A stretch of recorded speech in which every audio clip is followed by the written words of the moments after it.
There's a great deal of prejudice in the United Kingdom towards Irish travellers.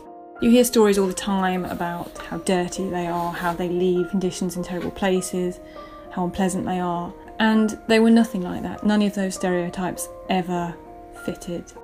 Irish travellers are a nomadic ethnic group living throughout Ireland and the UK. They traditionally move in caravans, living in encampments alongside roadways. Many of the travellers are illiterate. Through years of moving around, many of them don't read, they don't write. That's Mary Turner, a photojournalist who spent 7 years getting to know a group of travelers who face marginalization and are stereotyped because of their unique lifestyle. They were far from dirty, the cleanest people I've ever known. You'll notice that inside their trailers, everything is covered in plastic so that the children don't make anything dirty. Laws introduced in 1994 gave police greater authority to evict travelers from roadside encampments, which led many travelers to settle at Dale Farm near Essex, hoping to form a community. They live tightly together, away from the outside world, and they totally depend on each other.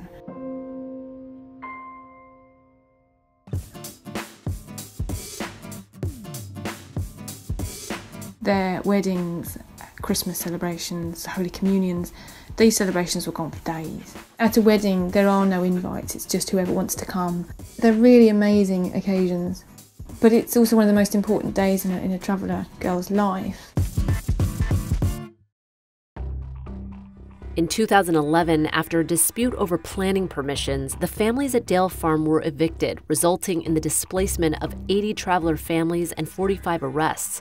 After protesters became involved, tensions escalated.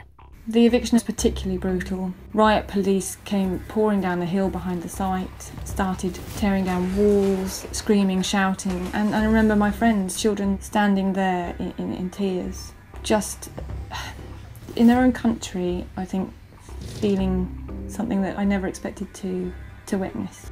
Since being evicted from Dale Farm, some travellers have wanted to find more stability in their lives. I think they realise the importance now of settling a little and allowing their children to go to school and engaging with the world around them a little bit more. They have, over the last 3 or 4 years, all got iPhones. When I first went, they were terrified of the idea of photographs being put on Facebook, and now they quite regularly do that themselves. And that's really helping them to overcome some of those challenges that I've mentioned. Engaging with technology is hugely important for the future of their community. Many families have been forced back on the road and risk being stopped by police. Last year, Mary travelled with them and witnessed the treatment they face by skeptical and wary British citizens. I really saw for the first time then what that was like, actually driving through town, having people look at you, having the police pull up and speak to you. People are always afraid of things that they don't understand. That's why I felt it was so important as a photographer to try and show the things that we have in common. Don't forget to subscribe to Seeker Stories and click here to learn about the human cost of jade mining in Myanmar.